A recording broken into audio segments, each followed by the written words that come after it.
Hello, I want to speak about two questions about Dupuytren syndrome.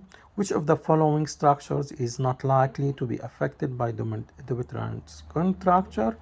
Is it Cleland's ligament, Grison's ligament, lateral digital sheath, natatory ligament, and superficial palmar fascia? The question is A. Cleland ligament. The Dupuytren's contracture is caused by abnormal fibroblast activity that affects the superficial fascia of the palm and fingers. Uh, Grison's ligament, the lateral digital sheath, the natatory ligament, and the superficial palmar fascia are frequently involved, while Cleland's and Landsmeer's ligament are not. So this is the most important to know that Grison's ligament, lateral digital sheath, natatory ligament, and the superficial palmar fascia are frequently involved, while Cleland's ligament and Landsmeer ligament are not. The normal parts of fascia that produce the spinal cord are the pretendinous and spinal bands, lateral digital sheath, and Grison's ligament. The pretendinous bands of the palmar aponeurosis are a common site of disease. Consequently, the convention is to call the normal fascia bands and the disease fascia course. A palpable nodule is pathognomic of the Dupuytren's contracture. The other question is about a 60-year-old man has a progressive flexion deformity of the proximal interphalangeal, PIP, and metacarpophalangeal MB joints of the ring and little fingers for 2 years. There is no history of trauma. Physical examination shows some nodularity in the palm over the middle ring and little fingers. He has an abduction contracture of the digits and is unable to abduct the fingers. The most likely cause of this patient's limited abduction is contracture of which of the following? Is it isolated digital or lateral natatory, pretendinous, and spinal? So first, A, isolated digital, B, lateral, C, natatory, D, pretendinous, and E, spiral. The correct response is C, natatory.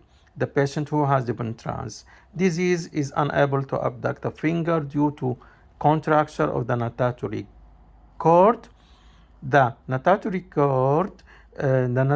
ligament passes transversely across the palm at the level of the web space and becomes the natatory cord. It becomes the flexor tendon sheath, resulting in adduction contracture. Adduction contracture, not abduction contracture. The isolated digital cords are located volar to the neurovascular bundles at the level of the mid-proximal phalanx and lie dorsal to the neurovascular bundles more proximally.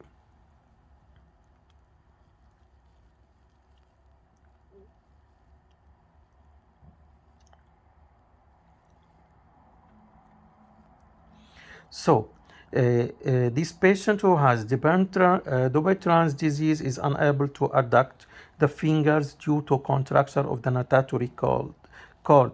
The natatory ligament passes transversely across the palm at the level of the web space and becomes the natatory cord. It connects the flexor tendon sheath, resulting in adduction contracture. The isolated digital cords are located volar to the neurovascular bundles at the level of the mid-proximal phalanx and lie dorsal to the neurovascular bundles more proximally. They act in a conjunction with the spiral cords to displace the neurovascular bundles medially. Contracture of the PIP joint would be caused by the lateral cord. The pretendinous cords cause contracture of the MP joint. They are formed from the pretendinous bands. Contracture of these bands results in beating in the palm. The spinal cords are composed of the spinal band, lateral digital sheath, and Grison's ligament. Contraction results in medial and superficial displacement of the neurovascular bundle. So, according to these questions, which of the following structures is not likely to be affected by Dupuytren's contracture? Cleland ligament or Grison's ligament, lateral digital sheath, natatory ligament, and superficial palmar fascia. The answer is Cleland's ligament. We should know that.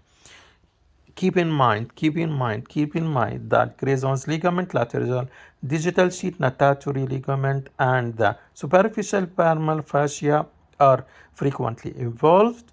You should know that. So when you have to choose, you should know by heart that Grison's ligament, lateral digital sheath, natatory ligament, and superficial palmar fascia are frequently involved, while Cleland's ligament and Landsmeer ligament are not. So when we need to choose, we need to choose the one you should know them by heart. Cleland's ligament and Landsmeer ligament, they are not involved. But when we have to know about that a 60-year-old man who has progressive flexion deformity of the proximal interphalangeal joint and metacarpophalangeal joint of the ring and little fingers for 2 years. There is no history of trauma. Physical examination shows some nodularity in the palm over the middle ring and little fingers. He has an adduction, contracture of the digits, and he is unable to abduct the fingers. The most likely cause of this patient is C. natatory. You should know that Grison's ligament, lateral digital sheath, natatory ligament, and palmar fascia are frequently involved, while Cleland's ligament and Landsmeer ligament are not. So please follow or subscribe to my YouTube channel. Please put a comment about your questions, share your video or share this video with your friends, and make like for the video